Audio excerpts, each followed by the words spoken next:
10 tanda-tanda kiamat besar yang disebutkan oleh Nabi SAW. Kata beliau, amblasnya bumi di belahan timur yang pertama, terjadi gempa besar. Sebagian ulama hadis mengatakan bagian Asia, di mana Allahu alam. Tapi ini tanda-tanda kiamat besar akan terjadi nanti. Kemudian terjadi lagi longsor bumi di belahan barat. Sisi barat bumi kita tahu wilayah Afrika dan seterusnya. Kemudian amblasnya bumi di Jazirah Arab. Ini yang dimaksud dengan amblasnya bumi, artinya longsor yang besar, yang sulit lagi untuk ditimbun, udah nggak bisa ditimbun, nggak bisa diperbaikin. Kalau di situ ada kota, ada kampung, pasti hancur udah. 3 sekaligus terjadi longsor di 3 titik yang berbeda dan secara waktu atau dalam waktu yang bersamaan. Ini sudah selangsung 3 tanda-tanda kiamat. Jadi pada saat terjadi di timur itu tanda-tanda kiamat besar 1, terjadi di barat tanda-tanda kiamat besar 2, terjadi di Jazirah Arab tanda-tanda kiamat besar 3. Kemudian di dalam hadis ini disebutkan secara beracak. Nanti sebentar setelah saya terjemahkan hadis ini saya akan sebutkan urutannya. Lalu kata Nabi SAW, kabut yang menutupi bumi ini. Kemudian ada Dajjal, jadi kabut itu dihitung dalam hadis ini yang keempat. Dajjal yang kelima. Kemudian yang keenam binatang melata. Nanti akan saya jelaskan juga apa yang dimaksud dengan binatang melata. Yang ketujuh keluarnya Ya'juj Ma'juj. Ini juga akan kita jelaskan nanti. Kemudian yang kedelapan matahari terbit dari tempat terbenamnya. Yang kesembilan keluarnya api dari perut kota Aden yang menghalau manusia. Sulit, manusia tidak bisa melalui Jazirah Arab. Kemudian yang ke-10 turunnya Isa putra Maryam. Turunnya Isa putra Maryam. Tentu saya katakan tadi hadis ini disebutkan dan disepakati oleh para ulama sifatnya teracak. Karena cukup banyak dalil-dalil yang lain yang mengurut kejadian ini. Urutan yang pertama dari 10 ini adalah keluarnya Dajjal. Ini urutan pertama. Dajjal, jemaah sekalian, adalah diambil dari kata-kata Dajjalah yang berarti kekacauan.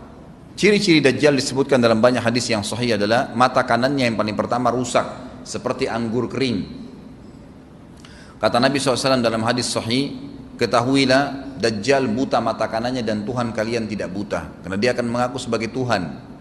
Kemudian dia orangnya memiliki kulit yang kehitam-hitaman serta memiliki dahi yang lebar.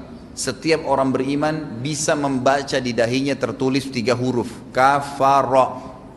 Semua orang yang ngerti tulisan Arab, tidak ngerti tulisan Arab akan bisa tahu dan baca itu kafara, kufur. Rambutnya keriting dan orangnya tinggi besar.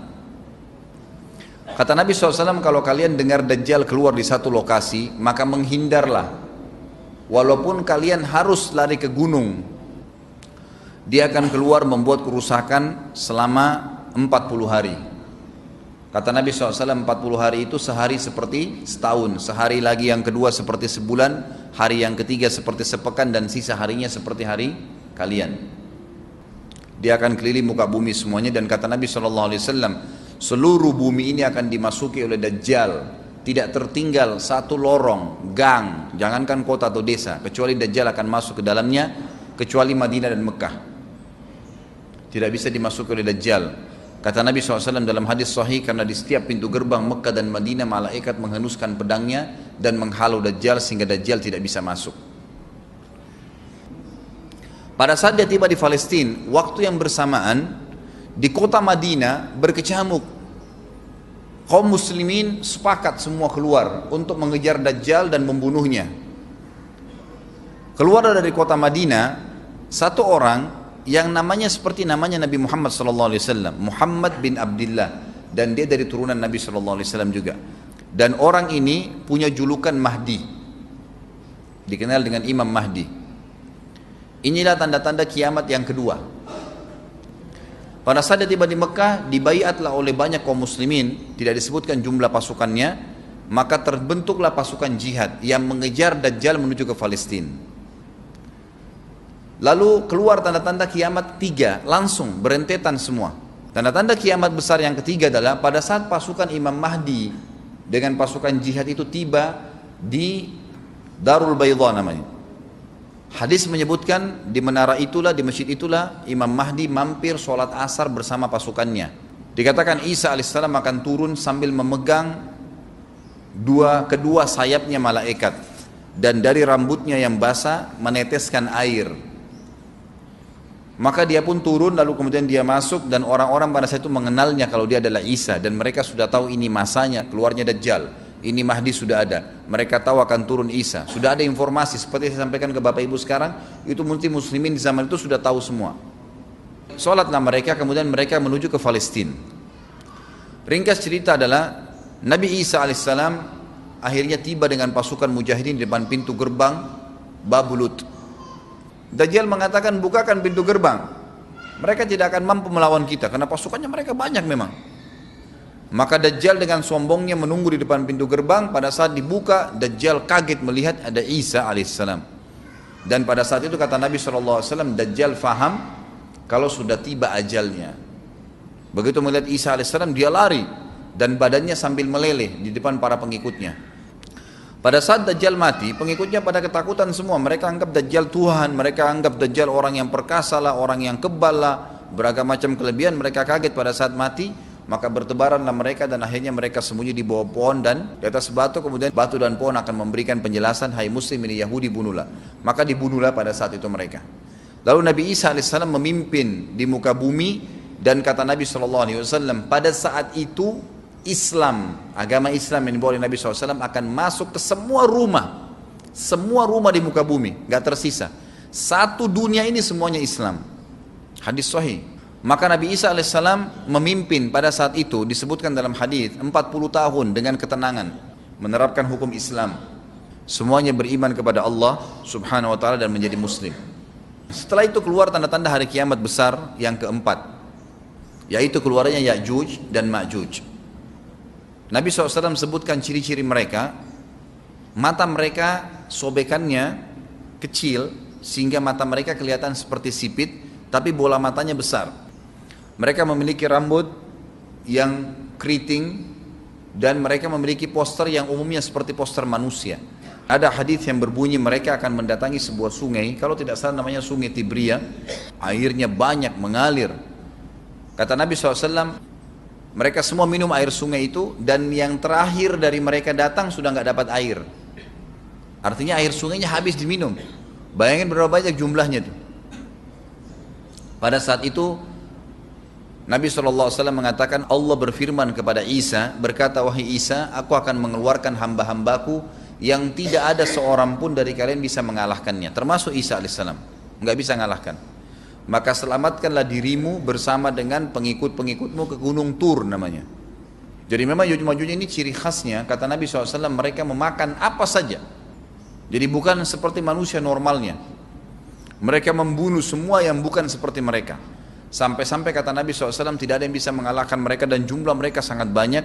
Salah seorang di antara mereka tahu dia akan mati kalau sudah punya 1000 anak. Kata Nabi SAW dalam hadis Bukhari, kecelakaanlah bagi orang-orang yang ada di Jazirah Arab. Kemungkinan besar makna ini adalah tempat mereka dekat dengan Jazirah Arab. Kata Nabi SAW, kecelakaan bagi orang-orang yang Jazirah Arab karena telah terbuka dari lubangnya Ya'juj Ma'juj sebesar ini. Udah kasih isyarat dengan jari ibu jari sama jari tengahnya. Artinya mereka sudah bisa melihat keluar. Pada saat mereka keluar, maka mereka akan mulai membuat kerusakan. Kata Nabi SAW di dalam hadis sahih riwayat Imam Bukhari, bahwasanya Ya'juj Ma'juj akan membunuh siapapun yang mereka temui. Bahkan pada saat mereka sudah merasa menguasai bumi, mereka melepaskan anak-anak panah mereka ke langit. Lalu Allah menurunkan anak-anak panah mereka sebagai fitnah dipenuhi dengan darah. Maka mereka berkata, kami telah membunuh semua yang ada di bumi dan semua yang ada di langit. Kata Nabi SAW, Allah lalu mengizinkan Isa untuk berdoa kepada Allah agar memusnahkan mereka. Maka Isa alaihissalam pun akhirnya berdoa, meminta kepada Allah subhanahu wa ta'ala agar mereka semua dimusnahkan. Maka pada saat itu pun Allah subhanahu wa ta'ala menurunkan kepada mereka hama. Sebagian hadis menyebutkan serangga kecil seperti cacing, banyak sekali yang menimpa tubuh-tubuh mereka. Setiap orang satu. Dan itu membuat mereka mati. Kemudian setelah itu Isa alaihissalam memimpin lagi di muka bumi sampai beliau meninggal. Setelah Isa alaihissalam meninggal, kembali lagi sebagian besar manusia berbuat kekufuran. Maka Allah subhanahu wa ta'ala keluarkan tanda-tanda kiamat besar yang kelima. Yang kelima ini adalah keluarnya hewan atau binatang melata. Binatang melata ini disebutkan dalam hadis yang sahih riwayat Bukhari, bahwasanya Allah SWT akan keluarkan, tapi tidak disebutkan dari bumi mana dia keluar. Dia akan keluar hewan melata yang bisa berbicara seperti manusia dan badannya dipenuhi dengan bulu. Allahu a'lam bagaimana. Kemudian dia datangi orang-orang yang kufur tersebut dan menasihatin dan mengingatkan mereka. Yang tidak mau beriman, dalam hadis dikatakan dicap oleh hewan tersebut. Allahu a'lam dicap seperti apa, sehingga ketahuan mana yang kafir, mana yang beriman. Terus dia keliling di muka bumi tapi tidak disebutkan berapa lama. Lalu kemudian Allah lenyapkan si dabbah ini. Kemudian datang tanda-tanda kiamat yang ke-6. Tanda-tanda kiamat yang ke-6, 6, 7, 8. Itu berentetan semua. Longsor besar di timur, di barat dan di jazirah Arab. Ini tanda-tanda kiamat terjadi serentak. Sudah 8. Kemudian terjadi yang ke-9, keluarnya api dari negeri atau dari kota Aden. Kota Aden ini di Yaman ya. Tentu hadis menjelaskan tentang masalah api yang keluar ini, artinya api bukan main-main, ini bukan kebakaran sebuah masjid atau sebuah bangunan 10 tingkat. Api ini bisa menghalau manusia untuk jalan karena panasnya. Sebagian riwayat menjelaskan api tersebut akan berdiri seperti gunung yang besar dan dari seluruh pelosok dunia bisa kelihatan. Kita bisa bayangkan bagaimana itu. Yang akhirnya akan menggiring atau menghalangi orang-orang untuk jalan, susah. Sebagian ulama hadis mengatakan mereka nggak bisa jalan, tidak bisa ada penerbangan, tidak bisa ada orang jalan karena panasnya bumi ini dari api tersebut. Dan itu memang kemungkinan besar akan keluar satu waktu, Allahu a'lam kapan. Dan yang terakhir, tanda-tanda kiamat sebelum ditiup sangkakala adalah terbitnya matahari dari tempat terbenamnya. Dan ini sudah terakhir sekali. Makanya kata Nabi SAW, taubat akan diterima sebelum matahari terbit dari tempat terbenamnya. Artinya selama yang lain itu masih ada, masih bisa taubat. Kalau sudah itu, sudah sulit. Ini tanda-tanda kiamat. Sebagian ulama memasukkan tanda-tanda hari kiamat kecil, ada yang masukkan tanda-tanda kiamat besar. Ada dua hal. Yang pertama itu adalah keluarnya Dzu Suwakatain. Ada orang dari negeri Habasyah dikenal dengan Dzu Suwaka. Dzu Suwaka ini sak artinya betis. Diberikan julukan Dzu Suwaka karena betisnya sangat kecil. Orang ini Bapak Ibu sekalian kata Nabi SAW akan menghancurkan Ka'bah. Dan kata para ulama pada saat itu memang manusia sudah sunyi, nggak ada lagi yang datangin Ka'bah. Orang-orang sudah lalai gitu kan.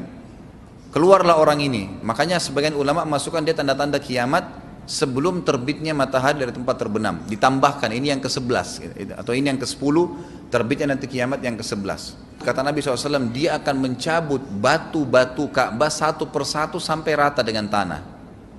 Dan saya sedang dilihatkan oleh Allah sekarang bagaimana pada saat dia mencabut batu itu.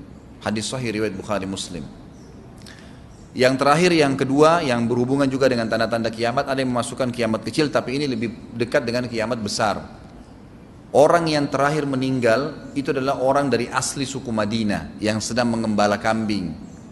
Kata Nabi SAW, orang yang terakhir meninggal dari kalian kalangan manusia, semua orang sudah mati tinggal dia sendiri, tapi dia nggak tahu.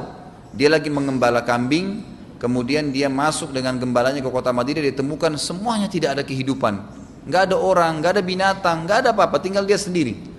Pada saat dia meletakkan telapak kakinya di kota Madinah, maka pada saat itu dia meninggal. Dan inilah manusia terakhir meninggal sebelum ditiup sangkakala terakhir. Allahu a'lam.